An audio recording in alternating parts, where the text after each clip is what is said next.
God's in I'm control shocked of how it. many people differ between when the tribulation takes place, pre-trib, mid-trib, what trib, but people just fight over it. Yeah. I'm not going to fight over it. No. So if you're disagreeing with me because I believe we're going through some tribulation, and I'm not saying we're going through all of it, but I know we're going through some tribulation because we're in it right now. Well, yes. Jesus warned started. explicitly. He basically said his followers would endure tribulation. So Yes. regardless of when the Yeah. great tribulation takes place, Right. we know that we're going to. And I think a lot of this is kind of an American view anyway. When you ask Christians in China whether or not they're being tribulated. There you go. Ask the Christians in the Middle East if they're being Yeah. tribulated. That's it. Or in the Sudan. Or in the Sudan. Oh, Yeah. yes.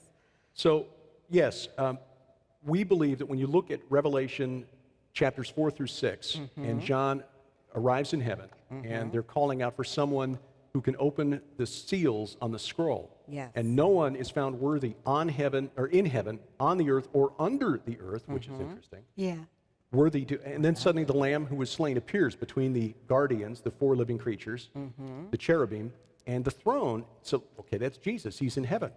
Well, we know from the book of Acts, when Stephen is stoned, he sees one like the Son of Man at the right hand of the Yeah. Father. Yes. The Apostle Paul, writing to the church at Ephesus, he's already at the right hand of the Father. Right. So John, as in Revelation 12, when he sees the woman clothed in the sun, is getting a view of history, because that's Revelation 12, the birth of Christ. Right.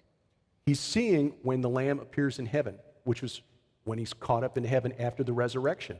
Those riders were released in the first century. That's what we believe, and that makes sense. I think we're waiting for the next event, which would be the sixth seal. You've got the fifth seal, which are the souls under the altar crying out, "How long, O Lord?" Which, watching the news these days, you can understand why they're crying out, "How That's long, right. O Lord?" That's the truth. Yeah. But they're on a leash. These four riders are given some latitude, but they don't have free reign at this point. But a day is coming when the restrainer will be removed, and then it'll be literal hell on earth. That is so true. Well, you said that right. you and I do believe that those riders began their ride in the first century.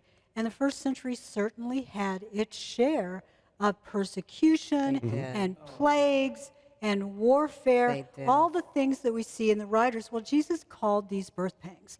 And any woman who has experienced birth pangs understands that they start out, and then they get worse and closer together, and that's exactly what we see over the last 2,000 years. It's like there's this waveform of the riders, but as we're approaching the return of Christ, it is really getting bad. yes, it is.